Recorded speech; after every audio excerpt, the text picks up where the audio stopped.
حضرت انس بن مالک رضی اللہ تعالیٰ عنہ فرماتے ہیں کہ ایک روز ہم حضور اکرم صلی اللہ علیہ وآلہ وسلم کے ہمراہ مکہ مکرمہ کے جنگلات کی طرف نکلے۔ ہم تہامہ پہاڑوں کے ایک پہاڑ پر بیٹھے تھے کہ ایک بوڑھا شخص نمودار ہوا جو اپنی لاٹھی کے سہارے چل رہا تھا۔ اس نے حضور اکرم صلی اللہ علیہ وآلہ وسلم کو سلام کیا۔ آپ نے سلام کا جواب دیا اور فرمایا، یہ بوڑھا اپنی چال اور آواز سے جن معلوم ہوتا ہے۔ پھر آپ نے اس سے دریافت کیا تو کون ہے؟ اس نے عرض کیا، حضور میں جن ہوں، میرا نام حامہ بن حیم بن لاقیس بن ابلیس ہے۔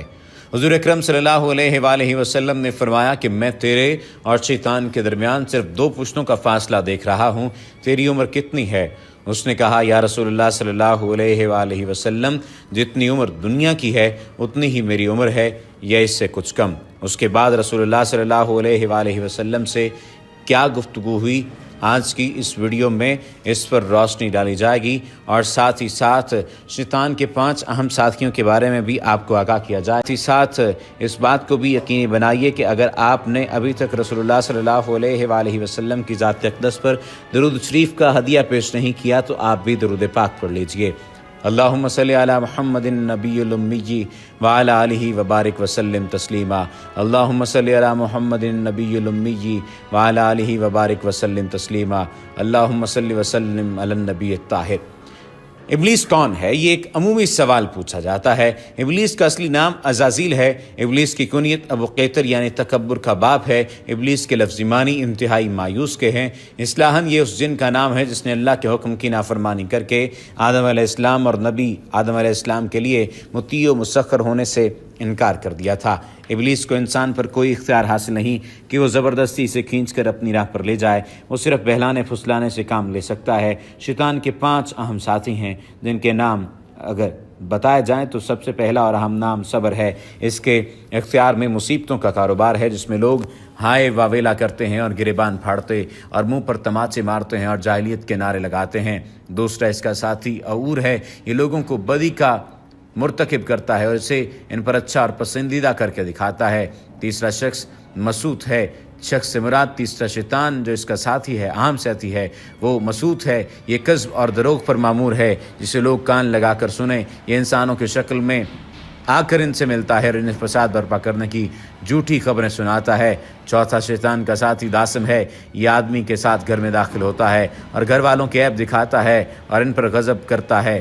پانچواں ساتھی ذکنیور ہے، یہ بازاروں کا مختار ہے، بازاروں میں آ کر یہ قسم قسم کی بدی اور بددیانتی کے جھنڈے گاڑتا ہے۔ ان معلومات کا ماخذ بہت سارے لوگ پوچھیں گے کہ یہ معلومات آپ نے کہاں سے لی ہیں، یا بہت سارے لوگ پوچھیں گے کہ آپ کس طرح سے ان باتوں کا دعویٰ کر سکتے ہیں۔ تو ان معلومات کا ماخذ حضرت سیدنا شیخ عبدالقادر جیلانی الگیلانی رحمۃ اللہ تعالی علیہ کی تصنیف لطیف غنیت الطالبین ہے۔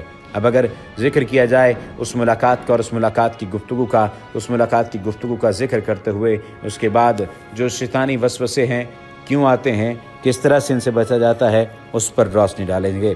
جب رسول اللہ صلی اللہ علیہ وآلہ وسلم نے ان سے پوچھا، اس شخص سے پوچھا، اس شیطان سے پوچھا کہ تمہارے درمیان تو صرف 2 پشتوں کا فاصلہ ہے، شیطان سے تیری عمر کتنی ہے؟ تو اس نے کہا، یا رسول اللہ صلی اللہ علیہ وآلہ وسلم، جتنی عمر دنیا کی ہے اتنی ہی میری عمر ہے یا اس سے کچھ کم۔ جن دنوں قابیل نے حابیل کو قتل کیا تھا اس وقت میری عمر چند برس کی تھی، میں پہاڑوں میں دوڑتا پھرتا تھا اور لوگوں کے دلوں میں وسوسے ڈال دیا کرتا تھا۔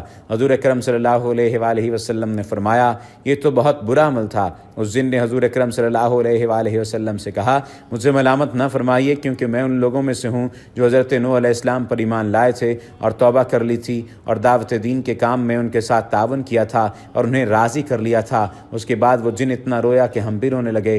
اس جن نے کہا، اللہ کی قسم میں بہت شرمندہ ہوں اور میں اللہ کی پناہ مانگتا ہوں اس بات سے کہ میں کافر رہوں۔ نیز میں نے حضرت ہود علیہ السلام سے ملاقات کی اور بعد میں ایمان لایا۔ اس طرح میں نے حضرت ابراہیم علیہ السلام سے بھی ملاقات کی ہے، اور جس وقت حضرت ابراہیم علیہ السلام کو آگ میں ڈالا جا رہا تھا میں بھی ان کے ساتھ تھا، اور جب حضرت یوسف علیہ السلام کو کنویں میں ڈالا گیا تو میں بھی ان کے ساتھ تھا اور حضرت یوسف علیہ السلام سے پہلے اس کنویں میں پہنچ گیا تھا۔ اسی طرح حضرت شعیب علیہ السلام اور حضرت موسیٰ علیہ السلام سے بھی میری ملاقات ہوئی ہے، تو انہوں نے مجھے تورات سکھائی سکھائی تھی اور فرمایا تھا اگر تم عیسیٰ علیہ السلام سے ملاقات کرو تو ان کو میرا سلام کہنا۔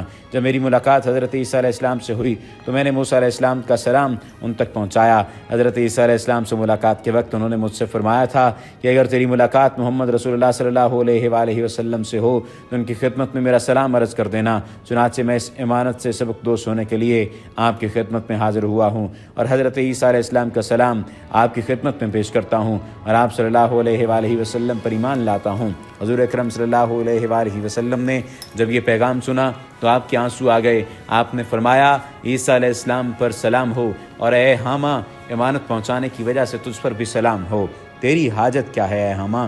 اس دن نے عرض کیا کہ حضرت موسیٰ علیہ السلام نے مجھے تورات سکھائی تھی اور حضرت عیسیٰ علیہ السلام نے مجھے انجیل سکھائی تھی، بس آپ صلی اللہ علیہ وآلہ وسلم مجھے قرآن سکھا دیجئے۔ چنانچہ حضور نبی کریم صلی اللہ علیہ وآلہ وسلم نے اس دن کو قرآن مجید کی تعلیم فرمائی اور اس کو سورہ واقعہ، سورہ مرسلات، سورہ سورہ یسالون، سورہ اذا الشمس کورت، معوذ اور قل هو اللہ احد سکھلائیں اور فرمایا کہ اے حامہ جس وقت تمہیں کوئی حاجت ہو میرے پاس آ جانا اور ہم سے ملاقات نہ چھوڑنا۔ ایک روایت میں ہے کہ حضور اکرم صلی اللہ علیہ وآلہ وسلم نے اس دن کو صرف 10 صورتیں سکھائی تھیں۔ حضور اکرم صلی اللہ علیہ وآلہ وسلم اس دنیا سے پردہ فرما گئے، لیکن اس واقعے کے بعد حامہ کے بارے میں بھی پھر کچھ نہیں فرمایا۔ خدا جانے حامہ اب بھی زندہ ہے یا مر گیا۔ یہ حیات الحیوان میں کتاب میں درج ہے اور حیات الحیوان سے اسے ماخذ کیا گیا ہے۔ اس کا ماخوذ یعنی اس پورے واقعے کا جو ماخذ ہے یہ حیات الحیوان نامی کتاب سے ماخذ ہے اور 521 اور 522 نمبر صفحے پر یہ تمام تر واقعہ درج ہے۔ اگر ذکر کیا جائے وجود شیطان کا تو ابلیس اور شیطان ایک ہی شخصیت کی پہچان ہیں۔ ابلیس کے اصل معنی نا امید اور دھوکہ دینے والا ہے، انتہائی مایوس اصطلاحاً اس جن کا نام ہے جس نے جسد ناری ہونا برتر سمجھا اور آدم کا جسد خاکی ہونا کم تر سمجھ کر آدم علیہ السلام کو ساری مخلوق سے بزرگ تر ماننے سے منکر ہو گیا اور اطاعت الہی کا جو اپنے کندھوں سے اتار پھینکا۔ ابلیس کو آگ سے پیدا کیا گیا ہے، وہ فرشتوں میں سے نہیں جنات میں سے ہے۔ ارشاد ربانی ہے آپ نے مجھ کو آگ سے پیدا کیا ہے اور اس کو مٹی سے۔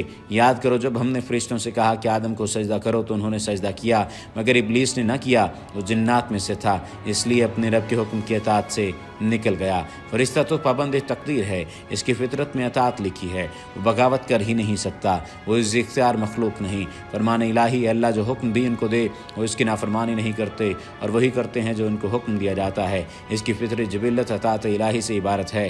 ہاں جن و انس صاحب اختیار مخلوق ہیں انہیں اللہ تعالیٰ نے آزادی سے نوازا ہے۔ آزادی میں شیطان اور انسان کا امتحان ہے کہ وہ شمع اطاعت کی طرف آتا ہے یا شعلہ بغاوت کی طرف۔ مذکورہ والا آیات کی روشنی میں اس بات کی نفی ہو جاتی ہے جو عوام الناس کی ورد زبان ہو گئی ہے کہ ابلیس فرشتوں میں سے تھا، اور ایسا ویسا بھی نہیں بلکہ انتہائی قریب تر، مقرب، معلم الملکوت کے منصب پر فائز، بزرگ و برتر، سب سے اعلیٰ، سب سے بہتر، اللہ کا منظور نظر۔ فرمان الہی ہے تم دیکھو گے کہ اس حالت میں یہ ہر خیر سے مایوس ہیں۔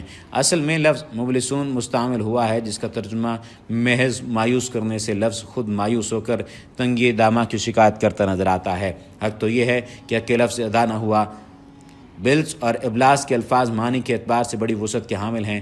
حیرت سے عقل کا محو تماشا ہو جانا، خوف و دہشت سے بکا بکا رہ جانا، ہکا بکا رہ جانا، رنج و غم، درد و الم کی تصویر مجسم بن جانا، چار سو سے نا امید ہو کر اٹھنے، کمر باندھنے کی شکت کو بیٹھنا، مایوسی کے عالم میں جنون انتقام پر اتر آنا، ان وجوہ کی بنا پر شیطان کا نام ابلیس رکھا گیا ہے۔ اس نام میں یہ معنی مثمر ہیں کہ کلی طور پر مایوس اور نامراد پا کر اس کا زخموں سے چور چور، سر پر غرور اس حد تک مشتعل ہو گیا تھا کہ وہ جان پر کھیل کر ہر جرم و گناہ کرنے اور انسانوں سے کروانے، ہست و بود کو نیست و نابود کرنے پر تولا بیٹھا ہے۔